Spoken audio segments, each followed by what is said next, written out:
물된 동산 축복을 향하여. 이 시간에는 물된 동산 선교회 조병선 목사님의 말씀입니다.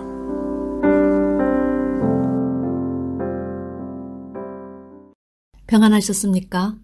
오늘은 여섯째 날의 창조에 대해 여러분과 말씀을 나누려 합니다. 오늘 말씀은 특별히 하나님의 자녀가 귀를 기울이셔서 깨달아야 할 내용이 아주 많습니다. 창세기 1장 24절, 하나님이 가라사대 땅은 생물을 그 종류로 내되 육축과 기는 것과 땅의 짐승을 종류대로 내라 하시니 그대로 되니라.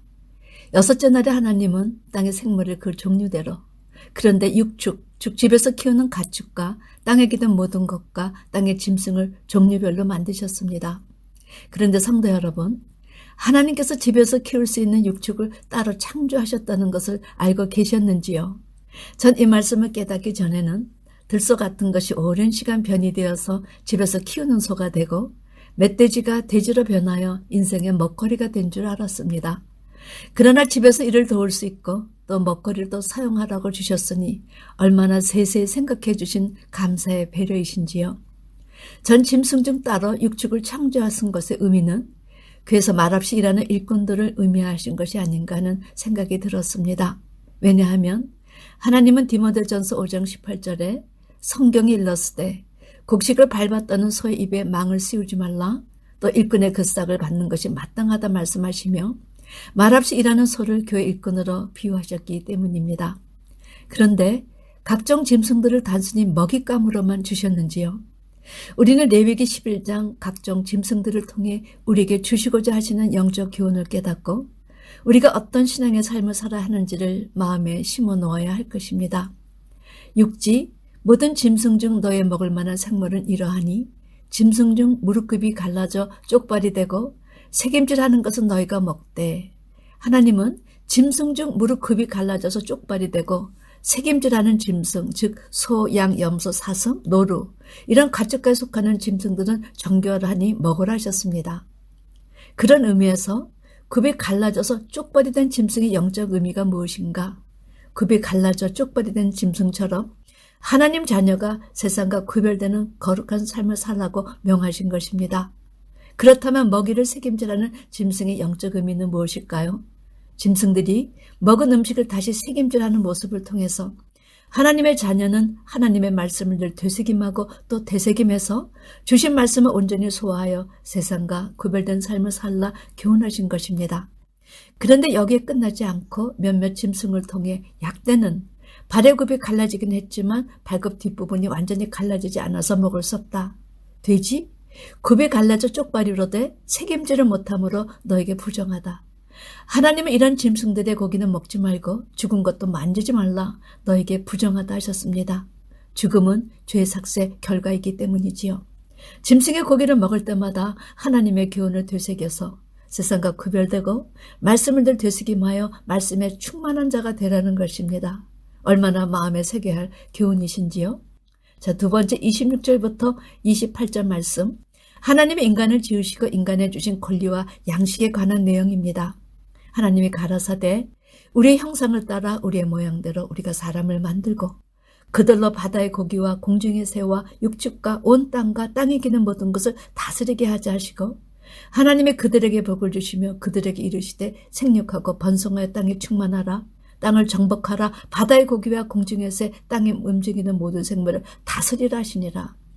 하나님은 말씀으로 모든 천지 만물을 창조하시고 맨 마지막으로 산령 차원의 사람을 창조하셨습니다. 천지 창조의 내역을 통해서 하나님께서 산령 차원의 사람은 하나님의 특별한 사랑과 관심으로 다음과 같은 육하 원칙의 특징을 갖고 창조되었다는 사실을 잊지 마시기 바랍니다. 첫째, 누가? 다른 피조물은 다 말씀으로 창조하셨지만 산령 차원의 사람은 우리 형상대로 우리의 모양대로 우리가 사람을 만들자, 삼일째 하나님의 엄숙한 계획과 그리고 특별한 관심으로 만들어진 작품이었다는 사실입니다. 그런 의미에서 우리가 교회에 들어와 말씀의 생기를 받기 시작했다면 자기 존재의 중요성뿐 아니라 우리 한 사람 한 사람의 중요성을 느낄 수 있어야 하겠지요. 자, 둘째, 언제? 삼일째 하나님이 모든 만물을 다 창조하신 후에 생명 차원의 인생에게 생기를 불어넣어 창조하심으로 사람이 살기에 조금도 불편함이 없게 하셨다는 것입니다. 셋째, 어디서? 하나님은 사람을 창조하신 후에 그들을 이끌어 에덴 동산에 들이심으로 복된 생활 환경을 조성해 주셨습니다. 이는 하나님께서 이제 본격적으로 무엇을 하시려 하시는가를 깨닫게 해주시는 구절이지요. 그렇다면 넷째, 무엇을? 삼일째 하나님이 우리의 형상을 따라 우리의 모양대로 우리가 사람을 만들자 산령 차원의 사람을 창조하셨습니다. 다섯째, 어떻게? 흙에 생기를 넣어 하나님의 형상과 모양대로 생명 상태의 사람을 만드셨습니다. 드디어 이 세상에 하나님의 말씀의 생기를 맞은 첫 사람들을 배출시키신 것이지요. 사도 바울은 이것을 새 사람을 입었다고 표현했습니다. 성도 여러분, 세상에 살던 사람이 교회에 들어가 말씀을 받으면 새 사람으로 전환하는 입관식을 한 것입니다. 감사한 것은 다른 피조물은 단순한 육체 생명만을 지니나 산형 차원의 인간은 육체와 영혼의 생명을 아울러 가진 존재로 창조되었다는 점입니다. 그러므로 우리 인간은 떡으로만 살 것이 아니라 하나님의 입에서 나오는 말씀으로 살고 창조주 뜻을 성취시켜 드릴 때 진정한 존재 의미를 갖게 되는 것입니다. 또한 하나님은 영이심으로 우리가 신령과 진정으로 하나님께 예배를 드리는 것입니다. 그것이 우리가 다른 피조물과 특별히 구별되는 점이 아닐까요? 우리는 잃어버린 하나님의 형상을 찾는 것이 우리 자신을 찾는 것이요. 그것이 하나님이 우리를 지으신 목적이었습니다. 모든 피조물을 다스릴 통주권을 부여하심으로 하나님의 지상 통치의 대리자로 세우셨습니다. 그러므로 자신의 가치, 자신의 죄성을 생각해 볼 때 이것은 정말 보통 축복이 아니며 보통 감격해야 할 선물이 아닌 것입니다. 성경에 제시된 우리의 존재와 가치를 분명히 알아야 그것을 찾기 위해 자기의 시간과 자기의 물질과 자기의 달란트를 투자할 수 있는 것입니다. 그리고 자신의 신분이 어디에 멈춰 있는가? 하나님과의 우리와의 사리를 성경은 아주 여러 단계로 제시하셨습니다. 사도 바울은 우리는 하나님의 동역자라 하였습니다. 하나님은 다윗을 마음에 합한 사람이라 하셨지요. 주님은 너희가 나의 명하는 대로 행하면 곧 나의 친구라 하고도 말씀하셨습니다. 우리가 주님의 친구가 되다니요. 사도 바울은 하나님이 미리 아신 자들로 또한 그 아들의 형상을 본받게 하기 위하여 미리 정하셨으니 이는 그런 많은 형제 중에서 맏아들이 되게 하려 하심이니라. 주님이 맏아들이니 우리는 그의 동생이란 신분이 되는 것입니다. 그런데 여기에서 그치지 않습니다. 계시록 21장에서 이리 오라 내가 신부 그 어린 양의 아내를 내게 보이리라 하고 내가 보매 거룩한 성 새 예루살렘이 하나님께로부터 하늘에서 내려오니 그 예비한 것이 신부가 남편을 위하여 단장한 것 같더라. 우리는 그리스도의 신부의 자리까지 나아갈 수 있는 것입니다. 이런 하나님의 자녀상을 바라볼 때 죄인인 우리를 이런 자리까지 오르게 하시는 하나님을 찬양하지 않을 수 없습니다.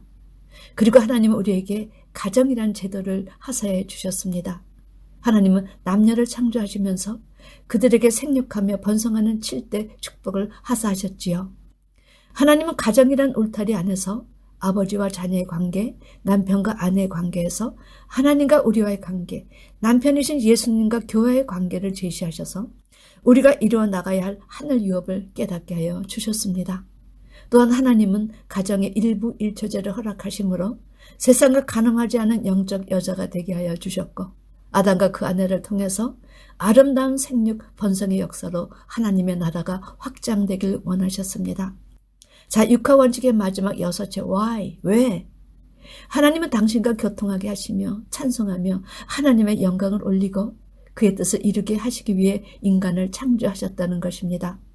또한 하나님은 구원받은 자에게 세상을 구원하시는 그 일의 동역자로 세우시기 위해서 창조하셨습니다. 이사야 43장 7절 말씀 물은 내 이름으로 일컫는 자 곧 내가 내 영광을 위하여 창조한 자를 오게 하라. 그들을 내가 지었고 만들었느니라.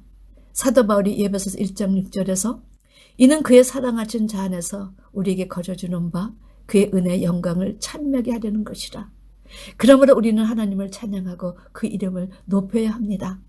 이 육하 원칙을 통해서 우리는 어떠한 피조물보다 하나님의 특별한 사랑과 관심을 갖고 태어난 남자와 여자를 통해서 우리 자신의 신분을 깨달을 수 있어야 합니다. 그리고 우리가 회복해 나가야 할 미래 청사진을 볼 수 있어야 합니다. 그런 의미에서 우리는 우리 자신 스스로 하나님의 피조물임을 깨달아 그분 앞에 겸손한 마음을 가져야 한다는 것입니다. 성도 여러분, 겸손이란 단어는 바로 하나님 앞에 자신이 피조물이라는 사실을 깨닫는 데서 겸손한 행동이 나오는 것입니다. 하나님은 우리를 창조하시고 또한 성경이란 매뉴얼을 우리에게 주셨습니다. 따라서 성경을 보고 알아야 비로소 우리가 어떻게 지음을 받았으며 어떤 분을 영접해야 창조된 목적으로 쓰임받을 수 있으며 하나님을 기쁘시게 할 수 있는가? 성경의 중요성을 이루 말할 수 없는 것입니다. 29절 말씀, 하나님이 가라사대 내가 온 지면에 쓰이는 모든 채소와 씨 가진 열매 맺는 모든 나무를 너에게 주노니 너의 식물이 되니라. 하나님께서 산령 상태의 사람에게 주신 양식은 씨 맺는 모든 채소와 씨 가진 열매 맺는 모든 나무였습니다. 하나님께서 에덴 동산의 선악을 알게 하는 나무와 생명나무를 두시고 아담과 그 아내를 에덴으로 이끌어 오셨다는 것은 이제 본격적으로 에덴이란 교회를 지으시고 그 교회의 율법과 복음이란 두 교과서로 본격적으로 양육하시겠다는 하나님의 의지를 드러내신 겁니다. 여러분, 씨가 들어간 단어는 말씀을 비유하였던가 말씀을 가진 사람을 말합니다. 베드로 사도는 너희가 거듭난 것이 썩어질 씨로 된 것이 아니여 썩지 아니할 씨로 된 것이니 하나님의 살아있고 항상 있는 말씀으로 되었다 하였습니다. 그렇습니다. 하나님의 생기를 받은 산령 차원에 먹을 양식은 씨 맺은 채소, 즉 씨가지 열매 맺은 모든 나무인 복음을 의미했습니다. 그러므로 산령 차원이 된 이들에게 필요한 교과서는 먼저 율법을 통해 죄를 깨닫고 복음을 통해서 이 세상에 하나님의 아들을 위로 오신 예수님을 영접해서 자기 죄를 씻어나가며 하나님의 자녀로서의 사명을 감당하는 것입니다. 그러므로 사도 바울께서 로마서 14장 2절에 어떤 사람은 모든 것을 먹을 만한 믿음이 있고 연약한 자는 채소를 먹느니라. 이렇게 말씀하신 것은 아직 율법 차원에 있는 자들에 대해 우리 강한 자, 복음을 깨달은 자가 이제 복음의 바로 손자가 마땅히 연약한 자의 약점을 담당하고 자기를 기쁘게 하지 아니할 것이라 하였지요. 우리가 마음에 두어야 할 것은 우리는 반드시 열매 맺는 좋은 나무가 되어야 한다는 것입니다. 그것이 농부신 하나님이 기뻐하시는 당신의 마음에 합한 자요. 또 그렇게 성도를 변질시켜 주는 것이 바로 첫대 교회의 사명이기 때문입니다. 자, 30절 말씀. 또 땅의 모든 짐승과 공중의 모든 새와 생명이 있어 땅에 기는 모든 것에게는 내가 모든 풀을 식물로 주노라 하시니 그대로 되니라.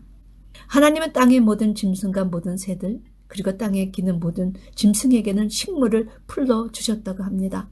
성도 여러분, 사자가 풀을 먹는 것을 보셨는지요? 원숭이가 풀을 먹고 공중에 나는 독수리가 풀을 먹는 것을 보셨습니까? 성경은 영적인 교훈을 다룬 책입니다. 그러므로 주님은 비유가 아니면 말씀하지 않으셨고 이 비유를 베풀어 주는 자를 성경은 네 글자로 표현하지요. 두 선지자, 두 증인, 두 촛대, 두 감람나무. 이사 선지자는 이사 40장 6절 7절 말씀에 모든 육체는 풀이요 그 모든 아름다움은 들의 꽃과 같으니 풀은 마르고 꽃은 시듬은 여호와의 기운이 그 위에 붐이라. 이 백성은 실로 풀이로라. 하나님은 이스라엘을 풀로 비유하였습니다. 그리고 남유다는 이사야 5장 7절에 대전 만군의 여호와의 포도원은 이스라엘 족속이요 그의 기뻐하시는 나무는 유다 사람이라. 그러나 조금 지나니 나무로 비유하였는데 그도 풀과였으므로 바벨론에 넘어갔지요. 그동안 신앙 없는 이 풀 이스라엘을 먹기 위해서 그동안 6짐승 애굽, 아수르, 바벨론, 메데바사, 헬라 그리고 로마가 침략하였습니다. 열매 없는 육체에 속해 풀과가 되면 그 먹이를 먹으러 인간 짐승이 나타난다는 사실입니다. 우리 시대에 아직도 하늘 차원으로 회복되지 않은 바다 차원과 땅 차원을 먹으러 이제 장래 적그리스도가 7머리 10뿔 가진 짐승과 땅에서 양같이 보이나 용처럼 말하는 거짓 목자들이 장래에 등장할 겁니다. 이들의 타겟은 바다 차원, 땅 차원이지요. 그런데 지금 세상 돌아가는 것을 유심히 보시기 바랍니다. 얼마큼 타락되어 가는지요. 하나님께서 이날의 창조를 얼마큼 기뻐하셨는지 그 모든 것을 보시고 심히 좋았더라. 저녁이 되며 아침이 되니 6째 날이니라. 부디 창세기 1장을 통해 주신 교훈의 말씀을 붙잡고 장래 나타날 적그리스도나 누구에게든지 승리하는 여러분과 제가 되기를 주님의 이름으로 축원합니다. 아멘.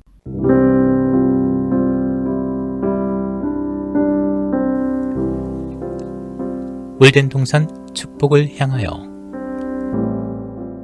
지금까지 물된 동산 선교회 조병선 목사님의 말씀이었습니다. 물된 동산 선교회는 540 앨런데일 드라이브 212호 윌링에 위치해 있으며 상담 문의는 전화 847-341-0330 341-0330번으로 연락 주시기 바랍니다.